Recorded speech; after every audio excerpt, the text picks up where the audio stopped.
G'day, Jim. Hey Scott, how are you? Good. You? Yeah, very well. Here we are again on the verge of another season. Just a quick shout out. The hoodies are online. Jump on the shop. We've got a few in stock, and there is a burst of winter coming, I believe. So let's get these hoodies out now. We need to talk to our community about some releases that the Department of Health and Cricket Victoria have released at the end of this week, leading into AFL Grand Final weekend. Yeah. I'm just going to share that document right now for everyone to see.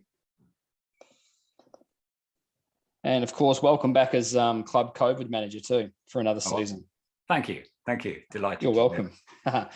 Okay, so do you want to quickly just run through what this document entails and what it means for our cricket community? It's exciting because it's a return to cricket.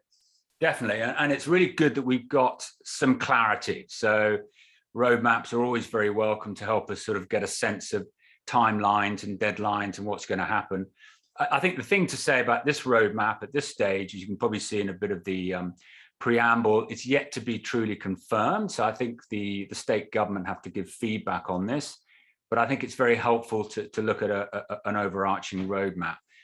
I think one point to make, Scott, that I think people should be very clear about is, you know, the big difference obviously between this year, this season and last season is vaccinations. And so this roadmap is really built around the level of single and double dose vaccinations in Victoria. And I think before we go into the detail, I'd just like to really emphasize, and we've discussed this as a club as well, haven't we? We have. You know, it's really important, and the club wants to recommend and emphasize to our club members and the club community about getting vaccinated, because when we're vaccinated, that's linked to freedoms, and that's linked to our community cricket and for ourselves and people who play cricket. So we urge the community and the club community to get vaccinated, because it's really, that's what it's about. Correct. So I'll quickly just run through the roadmap, and we'll obviously share this so people can look at it in more detail. So really the three areas to the roadmap, three stages. The first stage is really when we hit 80% single dose vaccinations, and that's expected, I think, sometime next week, so mid to end next week. Correct. And so that allows us to do informal training. But I think the point to make here also that it's not club organized training. So if you want to train, you can in groups of 5. You can go onto the ovals and use the cricket nets. But I think our request is, please don't do it in club branded cricket gear. These are personal training sessions that you can do in groups of 5 if you're vaccinated. If you're not vaccinated, you can have a hit with one other person. So that's really non-organized training, but we can get out there and start hitting cricket balls. I think it's really important just to highlight that this isn't Glen Iris authorised training. Please don't head down with your Glen Iris gear on. Please don't have groups of 5 in 4 nets and have 20 people mingling together. Yeah. If we're going to Lewin Reserve, it's really important to understand that ground is a junior ground.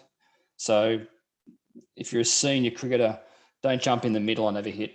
We're really close to just signing off on a major rebuild of the pavilion there. We've got the local residents on site. We've done a lot of work.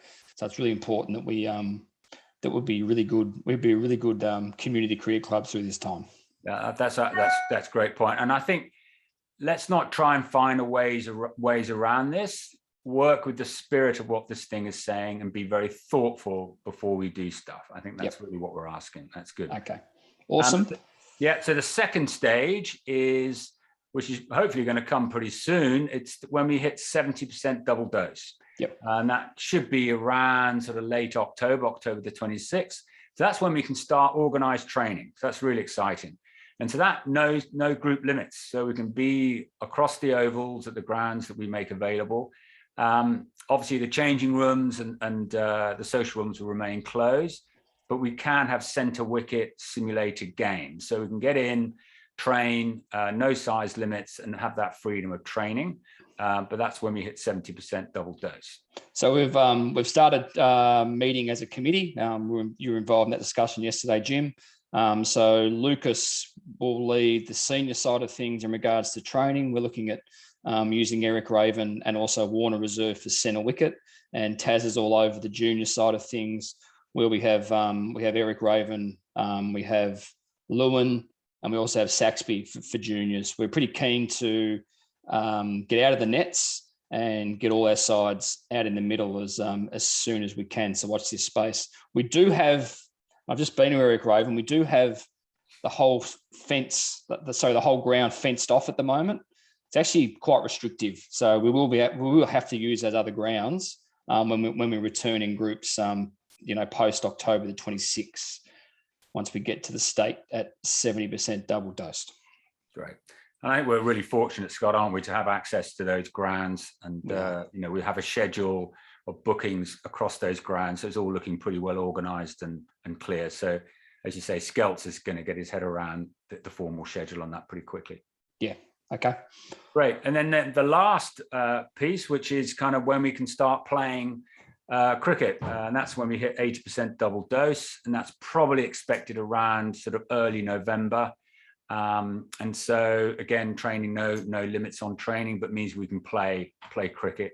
There will be some restrictions around density rules inside the changing rooms, and obviously we need to consider the distances we travel and spectators, but that's great news. And so it's really exciting, and I think we're talking about a season start around about 13th, 14th of November. That's the weekend that both Cricket Southern Bayside and ECA have tentatively booked, and we will be running with a full one-day season again. For juniors, that may mean a mixture of one-day games, so 20 games on a Friday night, but also some two-day games where we sneak out to 40 overs, because that was one of our challenges last year, was juniors, was the 20 overs. It's hard to sort of get everyone a good bat and a good bowl in 20 overs. So then hopefully there's a mixture of one-day and two-day games there. Been a pandemic, and we're really pleased and lucky to be to have this roadmap. It's really exciting. It's actually a better roadmap than last season. Yeah, that's right. And like we said at the beginning, it's linked to vaccines. So the dates are important, but what's more important is when we hit the vaccine rates. So they're the deadlines that drive all this. So the sooner we hit vaccine levels, then the sooner we're able to get in and play cricket with one another. So correct. Again, it's a plea from the club and a recommendation from the club that we get vaccinated as soon as we can. Okay, Jim, awesome. Terrific. We'll be back in contact as more information comes to hand. It'll be a challenge around the admin side of things with vaccinations and checking in, all that kind of stuff. But we'll do what we need to do at the time, won't we? Yeah, indeed. And the club really rose up as a group last season. I've got no doubt we'll do the same this season. Excellent. Okay. Thanks, Jim. Take care. See ya. Bye-bye.